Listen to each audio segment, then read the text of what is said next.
नमस्कार विद्यार्थी मित्रांनो, तर आज आपण जे काय 10वीचं मॅथ्स 1 अर्थमेटिक प्रोग्रेशन अंकगणितीय श्रेणी हे लेसन नंबर 3 मधले 1 मार्काचे जे काय बोर्डाला विचारलेले क्वेश्चन आहे ते आपण बघत आहोत। त्याच्यामध्ये बघा, हा जुलै 2023 ला हा प्रश्न आलेला आहे। Give sequence is an arithmetic progression, find the next two terms of this arithmetic progression। म्हणजे अंकगणितीय श्रेणीतील पुढील दोन पदे काढा। तर आपल्याला या अंकगणितीय श्रेणी दिली म्हणजे अर्थमेटिक प्रोग्रेशन दिलेले आहे, त्यातले दोन पुढचे पदे काढायचे। ते कशा प्रकारे काढायचे ते लक्ष द्या।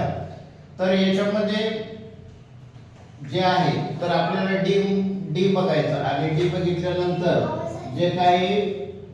जे आपल्याला पुढचे दोन पद बघायचे। बघा 5, 12, 19, 26 हे पद दिलेले। तर सिक्वेन्स बघायचा, डी आपल्याला काढायचं म्हणजे 5 + 7 केलं तर 12 येतं, 12 + 7 केलं तर 19 येतं, 19 + 7 केलं तर 26 येतं, 26 + 7 हे जर केलं तर आपल्याला जे आहे बघा 26 + 7 म्हणजे 4 3 33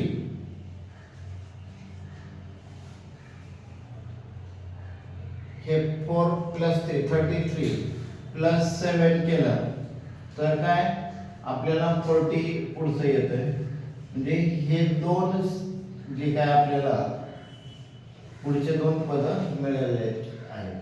तर अशा पद्धतीने एकदम सोपे आहे, 1 मार्काला विचारले जातात। तर आपल्याला डी ह्याला डी म्हणतात, डी सेम पाहिजे। तर बघा याच्यामध्ये तर अंकगणितीय श्रेणीतील पहिले दोन पदे जे काढायचे आहेत तर कशा प्रकारे काढले जातात तर आपल्याला डी काढता येईल, डी वरून पुढचे दोन पदे काढता येतात। तर अशा प्रकारे 1 मार्काचे हे क्वेश्चन विचारलेले आहेत। तर तुम्हाला हा व्हिडिओ कसा वाटला तर नक्कीच मला कमेंट मध्ये सांगा आणि जे कोणी नवीन असतील तर त्यांनी आपल्या जे काही चॅनलला सबस्क्राइब करा। धन्यवाद।